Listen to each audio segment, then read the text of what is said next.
붕어 한방터라는데 베스 조행기가 없다고? 왜 베스 조행기가 없지? 진짜 멀리 날아가네. 바람, 뒷바람 짱이다.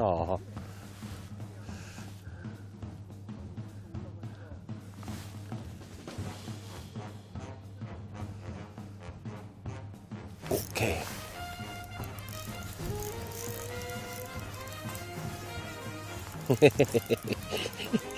뒷바람 짱이다.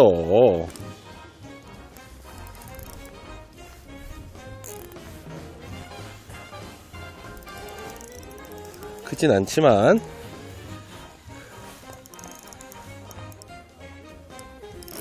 거기까지 들어갔어.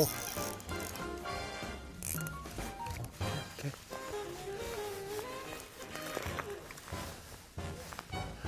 고. 귀여운 베스가 나왔습니다.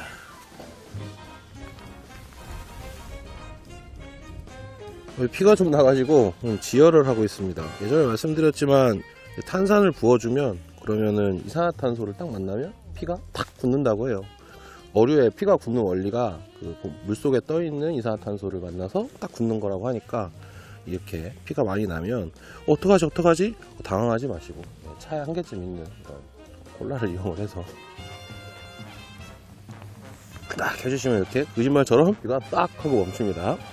크진 않지만 아주 귀엽고 통통하게 살이 오른 베스가 한 마리 나왔습니다. 여기에 입속에 보면 열심히 먹고 있었나봐요. 이렇게 뭔가 이렇게 안녕 하고 꼬리 지나니까 안녕 하고 끄트머리가 살짝 보이고 있어요. 네, 지금 여기는 장곡저수지 하류에 있는 바다로 빠지는 작은 수로인데요. 오늘은 이런 곳에서 낚시를 해볼 예정입니다. 여러분들 요즘에 유튜브도 보고 이러면 날씨도 19도 막 이렇게 올라가니까 뭔가 낚시 될 것 같아 해서 수로권 이렇게 낚시 많이 다니시잖아요. 근데 수로권 고기 나온다는 수로권 가면은 사람이 반이고 고기는 나한테는 안 나오고 남들은 잡았다 그러고 도대체 어떤 수로를 가야 되는지 그런 수로들 어떻게 하면 또 새로운 수로들 찾을 수 있는지 포인트 탐방하는 방법에 대해서 이야기해 보도록 하겠습니다. 그럼 시작해 보도록 할게요. 오늘은 꿀팁베스 간만에 플러스입니다. 꿀팁베스 플러스.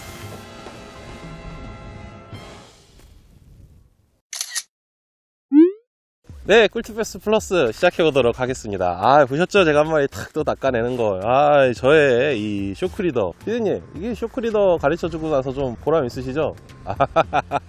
이렇게 또 낚아내는 걸 보니까, 보람이 아주. 그죠? 원래 잘하는 제자를 보면 그 보람이 있는 거예요. 여튼 제가 여기 한 마리 낚았는데요. 여기는 장곡저수지라는 곳 밑에 있는 수로예요. 바로 저 수문을 지나면 바로 바다가 딱 나옵니다. 그래서 저기 있는 수문하고 그 다음에 있는 수문은 좀 짧게, 그러니까 앞에 있는 수문에서 좀 염분이 좀 유출될 테니까 그 좀 짧게 하는 또 다른 수문이 하나 더 있기도 해요. 좀 신기한 구조죠. 이렇게 바닷가에 있는 이제 작은 이런 수로들은 저런 구조를 갖고 있는 경우가 되게 많은데요. 여기는 안면도예요. 안면도. 딱히 여기 베스 낚시하러 오시는 분들이 많지 않잖아요. 그래서 뭔가 좀 손이 덜 탄 곳들, 그런 곳들을 돌아다니면서 포인트를 찾아내는 방법, 그리고 이 시기에 낚시에 대한 이야기들 꿀팁베스 플러스로 새로운 포인트를 탐사해내는 방법에 대한 이야기를 오늘 해보려고 합니다. 지난 겨울 동안 되게 핫한 포인트들 많았어요. 금성수로라든지 요즘에 또 유튜브에 팽성대교가 엄청 나오대요. 저희가 1월에 낚아냈던 연어수로도 되게 핫한 포인트였어요. 사실 근데 1월달에 저희가 연어수로 갔을 때도요, 그 전주부터 연어수에 사람이 엄청 많았어요. 그리고 제가 앞서 말씀드렸던 금성수로라든지 팽성대교는 지금 캐스팅하는 자리보다 차댈 자리가 없다고 합니다. 그 정도로 이제 낚시하는 분들이 이런 완전 극초봄에, 지금 완전 극초봄이잖아요. 이제 늦겨울은 확실히 벗어났으니까 이런 극초봄에 뭔가 고기를 낚아내는 방법, 그럼 좋은 포인트, 그거 어디가 어떤 곳에 구성이 될까? 유튜브에도 자료 많고 이런 거 다 많아요. 이제 그런 분들이 다 그런 컨텐츠 하셨으니까 그분들이 계속 그 조회수는 이제 안 드시라고 놔두시고 저희는 이제 좀 다른 거 좀 해보려고요. 그런 포인트들 조건은 이제 알겠으니 어떻게 찾아내느냐는 거죠. 여기가 지금 안면도의 장곡저수지에서 이렇게 내려오는 수로인데요. 제가 여기를 첫 번째 포인트로 선택한 이유가 있습니다. 이유는 저 위에는 장곡저수지, 인터넷에 검색을 해보면요, 장곡저수지 베스 이렇게 네이버에 검색을 딱 해보면 바로 조연기들이 빵빵빵빵빵 뜨더라고요. 처음에 저 장곡저수지라는 곳의 이름을 어떻게 알았냐면 네이버 지도를 이렇게 안면도를 봤어요. 안면도를 딱 보고 여기 저수지가 있네, 여기 수로도 있네, 그럼 이 저수지 이름은 뭐지? 장곡저수지 뜨더라고요. 그래서 바로 장곡저수지 베스 딱 쳤죠. 그랬더니 조연기가 있어요. 그러면 저 저수지엔 100% 베스가 있습니다. 그러면은 내가 저 저수지에서 낚시할 건 아니니까 이 수로엔 고기가 있을까? 있죠. 저 저수지가 뭐 수위 유지를 위해서 방류를 하기 때문에 그거에 떠내려온 물고기들이 여기에 이제 갇혀서 계속 살게 되는 거예요. 나가면 죽으니까. 나간 고기들은 아마 다음 생에 만나야 될 것 같고, 현생에 남아있는 고기들은 여기 계속 살게 돼 있거든요. 그러면 환경은 열악하지만 이곳에서 나름 계속 자리를 잡고 산다는 거죠. 그래서 이런 얕은 수로가 유리해지는 시기에 일시적으로 좋은 조과를 보일 수 있습니다. 제가 여기 처음 와본 건 아닌데요, 이 친구가 턱 하고 부러져서 여기에도 베스가 있는 걸 확인했습니다. 이렇게 상류에 베스가 있으면 거기에 연결되는 하류 수로들에는 무조건 베스가 있습니다. 아니 근데 이렇게 위에 저수지에 고기가 딱 있고 조인기가 있다 이거예요. 많이 잡았어. 막 4.5자 막 큰 고기 잡았어요. 그럼 여기 이렇게 베스가 흘러 들어가지고 여기 베스가 있는 건 저도 이해를 하겠어요. 근데 모든 이런 수로에서 고기가 다 원활하게 낚일까요? 그거는 또 뭔가 조건이 맞아야 합니다. 조건은 대표적으로는 여기가 어느 정도 수면적은 돼줘야 돼요. 여기에 들어온 베스는 여기에 있는 먹이만 먹고 살 수 있잖아요. 그러니까 여기가 만약에 그 밑에 있는 수로가 수면적이 아주 좁다면 사실 베스가 크게 자라기도 좀 어렵고, 그리고 그 베스가 번성하기도 사실 좀 어려워요. 그래서 고기가 그렇게 많지 않을 수 있습니다. 다시 말해 베스가 있기는 있지만 낚시로 낚아내기 어려울 만큼 적은 개체수가 존재할 수도 있어요. 둘째로 어느 정도는 수심이 돼야 됩니다. 꽝꽝 얼어버릴 정도로 너무 얕아버리면 안녕 다음 생에 만나 이렇게 될 수 있잖아요. 그러니까 어느 정도 수심은 되게 중요한 요건이고요. 두 번째로 어느 정도 수면적도 받쳐줘야 한다는 거예요. 안정적인 생활 환경이 돼야 우리 베스 친구들도 여기에서 어떻게든 적응해서 살아남을 거 아니에요. 그런 친구들을 이제 아무도 안 낚시하지 않은 곳에서 나만 탁 낚을 수 있는 그런 포인트가 되어주는 거죠. 그리고 이건 조건이라기보다는 딱 도착을 해서 고기 나온다 라고 알 수 있는 건데, 그게 뭐냐면 위에서 상류에 고기가 있어. 그리고 여기 이 수로에 베스가 있어. 그걸 내가 딱 알고 이제 그런 추리를 하고 딱 왔어요. 왔는데 이렇게 봤더니 여기 수다 화장실이 있네. 그러면 이거는 그냥 100%다 라고 생각하고 낚시를 하셔도 좋습니다. 수다 화장실이 있다는 건 수달이 생각보다 많이 먹거든요.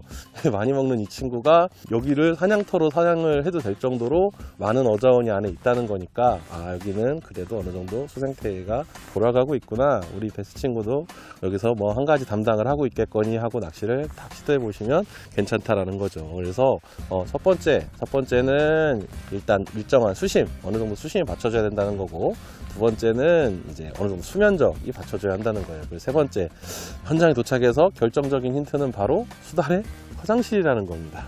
그 수달 화장실인지 아닌지 어떻게 아냐면, 물가에 너무 물에 가까이에 있는 널찍한 돌에 이렇게 그 동물의 변이 이렇게 딱 있어요. 있으면 일단 수달의 그 화장실이라고 생각하는 게 첫 번째고요. 두 번째는 이렇게 자세히 물을 이렇게 조금 퍼가지고 이렇게 탁 뿌린 다음에 이게 나물가지 같은 걸 이렇게 휘적휘적 해보세요. 그러면 소화가 되지 않은 비늘, 물고기 비늘이 보입니다. 그러면 물고기를 그렇게 마음껏 잡아먹는 육상 동물이 몇 가지나 되겠어요. 설마 뭐 고라니가 뛰어들어서 잡아먹고서 거기서 깼겠어요? 아시죠? 네, 수달이라고 생각하시고 그렇게 낚시하시면 될 것 같습니다. 수달이 항상 우리 낚시를 방해하긴 하지만 그래도 여기 고기 살아 라고, 여기 고기 많아 라고 알려주는 어떤 중요한 지표 생명체입니다. 네, 그런 걸 힌트로 삼아서 낚시하시면 돼요. 처음에 오는 데는 확실히 제가 이렇게 얘기한 조건들 이런 것도 중요하고 수달도 중요한데, 그 이유가 뭐냐면, 이걸 중요하다라고 제가 얘기하는 이유가 있어요. 그게 뭐냐면 아무래도 조행기가 없는 곳이다 보니까 이런 세 가지 정도의 요인으로 확실히 믿음을 갖고, 그죠? 확실히 믿음을 갖고 상하류, 수면적, 수심, 수달 이 정도의 믿음을 갖고 무조건 있다 라고 생각하고 낚시하셔야 돼요. 왜냐면 이 물에서 베스 낚는 사람이 내가 처음일 수 있어요. 아시겠죠? 또 그 짜릿함, 또 그런 게 있는 거거든요. 탐사 낚시는. 아까 그 입 찔렸네. 보여? 베스 비늘 같은데. 네, 자리를 옮겼습니다. 바람이 계속 부네요. 바람은 점점 세지는데 아침부터 껴있던 이 해물은 거칠 생각을 하지 않습니다. 지금 딴 데는 덥다는데 여기는 9도예요, 9도. 아무래도 안면도는 바닷가다 보니까 영향을 받는 것 같습니다. 많이 춥네요. 잠깐 점심을 먹었고요. 저희가 사실은 밥을 왜 먹으러 갔냐면요, 여기 한 1시간 반 정도 전에 왔어요. 1시간 반 정도 전에 왔는데 여기 차 대고 이렇게 내려오니까 빼꼼하고 머리 이렇게 빼꼼하고 내미니까 여기 가방을 지가 뭐 푸덕푸덕 놀래갖고 지도 푸덕푸덕 하고 이렇게 날아가더라고요. 그래서 에이씨 그냥 밥 먹고자 하고 딴 데 갔다가 예, 왔습니다. 조졌어. 여기는 지포저수지 밑에 있는 수로입니다. 지포저수지에 베스가 있다라는 정보가 있었고 그것은 역시 저는 여기 한 번도 안 와봤었기 때문에 인터넷으로 검색을 해서 알고 있었어요. 한 번도 안 와본 건 아니고 제가 2주 전에 여기 한 번 왔었거든요. 그때 지포저수지에 고기가 있다라는 그 정보를 가지고 이 수로를 왔었습니다. 다른 정보는 없었어요. 그런데 여기는 100% 베스가 있을 거라고 생각을 했던 이유가 이 바로 옆에 저 뒤에 보이는 저 중장저수지, 저 뚝방이 하나 더 있거든요. 중장저수지라는 저수지인데 중장저수지로 이 물을 또 퍼 올리는 저 뒤에 있는 양수장이 있어요. 그리고 이 뒤에 있는 다리, 그리고 여기가 이렇게 되게 코너가 딱 젖어 있고 강폭도 변하고 풀도 있고 이 뚝방, 이 제방, 이 돌들도 있고 너무 여건이 좋더라고요. 그래서 여긴 무조건 있겠다 라는 생각이 들어서 제가 여기를 찾아왔었죠. 그리고 저는 그날 고기를 못 낚았는데 고기 낚는 분을 두 분을 봤어요. 우리 구독자 형님이시더라고요. 그래서 인사도 짧게 하고 얘기도 가볍게 나누고 했는데 오늘 이제 꿀팁베스 플러스 주제로 하고 있는 이야기가 우리가 새로운 포인트를 개척할 때 어떤 곳으로 가느냐, 그러니까 이런 수로권을 개척을 할 때에는 그 수로권 위에 있는 저수지에 고기가 나오는 게 중요하다. 그리고 가서는 이제 어떤 수달이라든지 아니면 어떤 수면적이라든지 아니면 어떤 수심 같은 걸 고려를 해서 충분히 있을 만한 곳을 이제 선택을 딱딱딱 해서 도는데 돌 때 이제 딱 현장에 도착해서 어떤 곳을 가야 하냐는 거예요. 바로 이런 곳입니다. 누가 봐도 다리도 있고 그죠? 이렇게 석축도 있고 그리고 양수장도 있고 우리가 좋아하는 모든 요소가 모여 있잖아요. 이런 곳엔 사실 베스가 없을 수가 없습니다. 반응을 안 할 수는 있죠. 그죠? 그렇기 때문에 이런 곳은 좀 정성 들여 공략해 볼 필요가 있다라는 거예요. 베스만 있다면 이런 곳이 가능성이 제일 높으니까 유명하지 않은 곳일수록 이런 가능성이 높은 포인트가 빈자리일 수가 되게 빈자리인 경우가 많거든요. 그래서 잘 고려를 해서 그런 곳으로 들어가시면 됩니다. 이런 곳은 그럼 어떻게 찾느냐? 내가 가보지도 않았는데 위성지도가 있잖아요. 위성지도와 로드뷰의 힘으로 찾으시면 됩니다. 그러면 충분히 찾아낼 수 있어요. 다른 사람들이 먼저 가서 막 고기를 많이 낚아낸 것도 이렇게 다 이렇게 유튜브나 이런 거 보고서 뒤에 보고 다 찾아내는데 이거 충분히 가능하죠. 자, 꿀팁 중에 꿀팁입니다.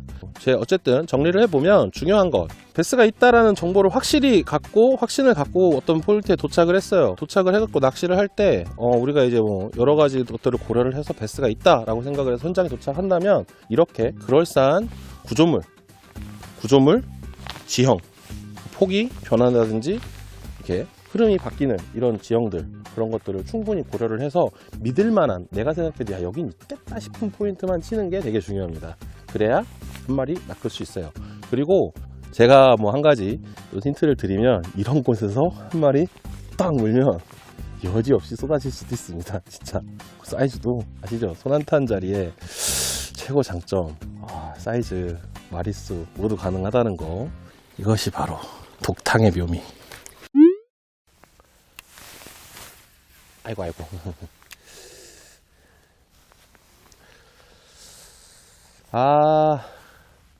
하루 종일 저희를 감싸던 해무가 4시나 돼서야 살짝 풀립니다. 해가 나오네요 이제. 진짜 달달달 떨었는데 4시가 돼서야 해가 뜹니다. 진짜 생각지도 못한, 아니군요. 이게 풀이 많아가지고 생각지도 못한 난이도가 있는 또 하루였어요. 아직도 딴 데는 지금 더워가지고 반팔이네 만에 이런 얘기를 하고 있다는데 안면도만 이렇게 해무가. 어쨌든 해가 살짝 나니까 좀 따뜻해집니다. 조금 자리를 옮겨봤어요. 여기는 위에 수로에서 쭉 연결을 해서 약간 넓어지는 수로, 수로에 넓어지는 부분에 지금 와 있습니다. 이런 포인트도 되게 좋은 어떤 조과를 보이기도 해요. 상류 쪽에 아까 치던 다리가 뭔가 이렇게 탁 좁아지는 그런 느낌이 있다면 여기는 이렇게 탁 터지는 느낌이잖아요. 유속의 변화가 분명히 생길 거라는 거죠. 물이 흐른다면. 그래서 유속의 변화가 평소에도 존재하는 이런 뭔가 변화가 있는 포인트에 들어와 봤습니다. 근데 여기도 역시 풀은 있고, 여기 보니까 아주 자그마한 치어들이 돌아다니는 게 그래도 뭔가 이제 낚시가 되는 계절임을 보여주고 있네요. 근데 이게 뭔 치오야? 바글바글하네요. 네, 현금맨과 함께하는 꿀팁 패스.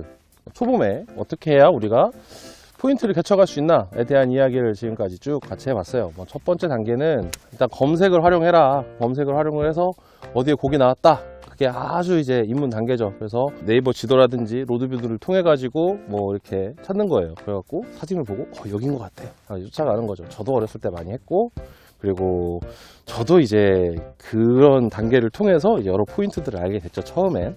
근데 그렇게 하다 아무리 그렇게 해도 이렇게 계절적으로 고기가 좁은 지역에서밖에 나오지 않는 요런 딱 요 시즌 정말 포인트가 정말 목마르거든요.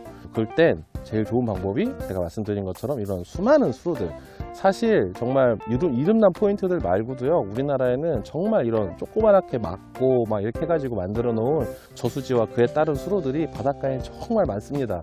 그 수로들을 하나하나 이렇게 보십시오. 보신 다음에 요 수로 조금 이렇게 물도 좀 있고 수심도 되어 보이는데? 라는 생각이 들면 그 바로 위에 있는 저수지, 이렇게 주민 띡띡띡 하면 저수지 이름이 뿅 하고 나오잖아요. 그 저수지 이름에 예를 들어 현근 저수지 하고 한 칸 띄우고 베스 이렇게 검색해 보십시오. 그러면 조행기가 탁 나오는 저수지가 있을 겁니다. 그럼 거기는 그 밑에 있는 이런 수로들, 바다까지 가는 수로들은 대부분 다 고기가 있다 라고 생각을 하시고, 일단 출조를 결정하시면 되죠. 근데 더 좋은 방법은 그런 수로들이 몇 개가 이렇게 탁탁탁탁 가까이 붙어 있으면 거기는 진짜 한번 돌아볼 만 하다는 거예요. 이게 출조를 할 때 이거 너무 꿀팁인데 이렇게 3-4개를 같이 탁탁 쳐보는 게 되게 좋습니다. 그래야 한 군데서는 좀 실패 보더라도 나머지 3군데에서 혹시라도 한 군데 탁 고기가 나올 수 있으니까요. 그 다음은 오셔서 실제로 봤을 때 뭔가 저런 구조물이라든지 교각이라든지 아니면 수로의 폭이 좁아진다든지 아니면 수로가 꺾인다든지 이런 부분들에 고기가 있을 가능성이 높으니까 그런 곳에 조금 더 집중적으로 시간 투자를 하고 밋밋한 지형들은 가급적 빠르게 포기하고 넘어가자는 거죠. 여기까지가 제가 생각하기에는 초급 단계입니다. 새로운 포인트를 개척하는 초급 단계. 이 중급 단계로 넘어가면 제가 조금 전에 말씀드렸던 것처럼 우리의 영원한 친구 붕어 아저씨들을 활용하는 겁니다. 붕어 아저씨들이 우리가 항상 낚시터에서 마주치면 제가 맨날 꼬박꼬박 하는 인사를 제가 붕어 아저씨들 잘하는 이유가 있습니다. 붕어 조사님들은 커뮤니티를 붕어 조사님들도 하세요. 그래가지고 붕어 조사님들 커뮤니티에 딱 들어가 보면 어디 요즘 베스 들어왔습니다. 이 소식이 우리보다 무조건 빠릅니다.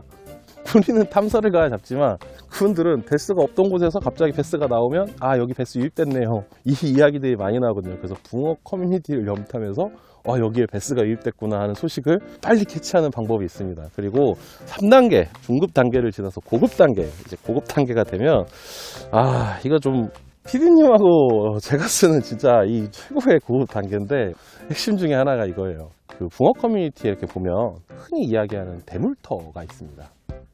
한방터. 그런 곳은 낚이지는 않는데 나오면 크다는 얘기거든요. 그런 곳은 대부분 다 베스터예요. 베스가 있습니다, 거기엔.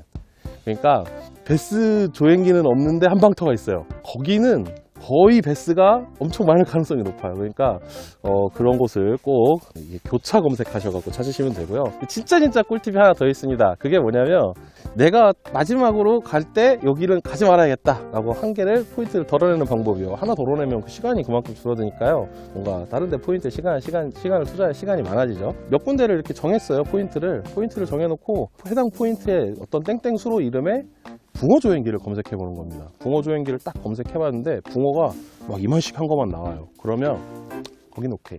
근데 붕어가 흔히 전차표 사이즈라고 하죠. 요만한 붕어들, 쬐깐한 붕어들이 마리수로 이렇게 나오는 데가 있어요. 그러면 거기는 피하셔도 됩니다.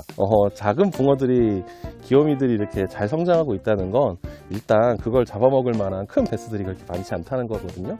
베스가 있어도 낚아낼 수 있을 만큼 베스의 개체수가 많지 않다.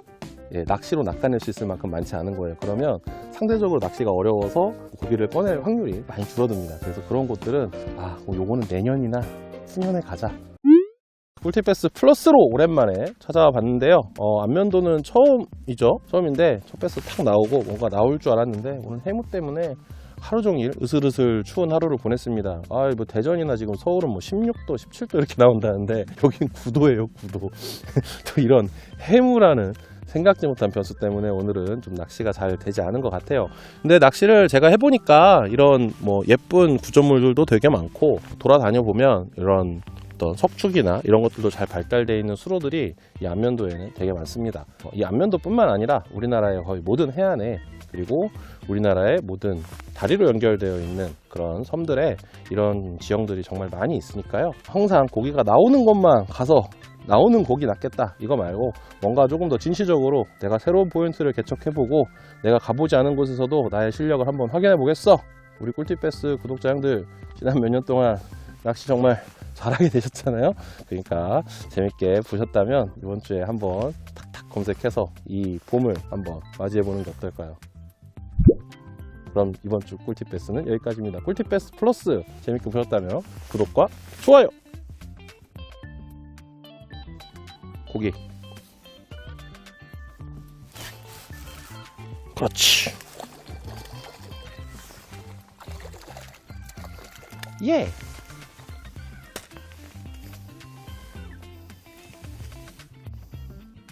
지포지에서 나가는 수로의 반대쪽 끝에 Y자, 예, 끄트머리에서 마지막 촬영 지역에서 한 마리 더 낚아냈습니다.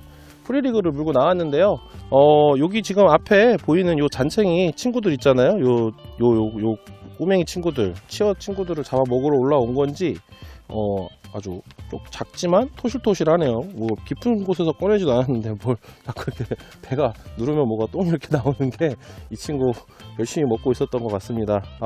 봄이 시작됐습니다. 여러분들도 낚시 오셔서 꼭 한 마리 낚아보십시오. 안면도에 뱄습니다. 꿀팁 베스.